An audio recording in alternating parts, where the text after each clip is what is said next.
Doctor, ഡെലിവറിക്ക് ശേഷവും iron ടാബ്ലറ്റും calcium ടാബ്ലറ്റും കഴിക്കണമെന്ന് നിർബന്ധമുണ്ടോ?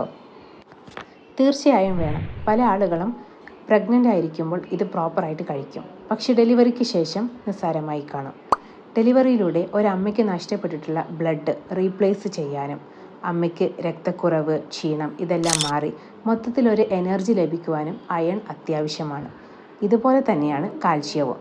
ബ്രസ്റ്റ് ഫീഡ് ചെയ്യുന്ന അമ്മയുടെ ബോഡിയിൽ നിന്നുമാണ് ബ്രസ്റ്റ് മിൽക്കിലേക്ക് കാൽഷ്യം എത്തുന്നത്. അതുകൊണ്ട് തന്നെ ആ ബ്രസ്റ്റ് ഫീഡിങ്ങിന് സപ്പോർട്ട് ചെയ്യാനും അമ്മയുടെ എല്ലിനും പല്ലിനും ഒക്കെ സ്ട്രെങ്ത് ലഭിക്കുവാനും കാൽഷ്യം വളരെയധികം ഇമ്പോർട്ടൻ്റ് ആണ്. ജനറലി അയൺ ടാബ്ലറ്റ് ആദ്യത്തെ 3 മാസം വരെയും കാൽഷ്യം ടാബ്ലറ്റ് ആദ്യത്തെ 6 മാസം വരെയുമാണ് എടുക്കേണ്ടത്. ഇതിൽ ശ്രദ്ധിക്കേണ്ടത് അയൺ ടാബ്ലറ്റും കാൽഷ്യം ടാബ്ലറ്റും ഒരേ സമയം കഴിക്കാതിരിക്കുക. രണ്ടും വ്യത്യസ്ത സമയങ്ങളിൽ കഴിച്ചാൽ മാത്രമേ ഇതിൻ്റെ പ്രോപ്പറായ അബ്സോർപ്ഷൻ ശരീരത്തിൽ നടക്കുകയുള്ളൂ. അതുകൊണ്ട് തന്നെ ഡെലിവറിക്ക് ശേഷം അയൺ ടാബ്ലറ്റും കാൽഷ്യം ടാബ്ലറ്റും എടുക്കുന്നത് വളരെയധികം പ്രധാനപ്പെട്ടതാണ്.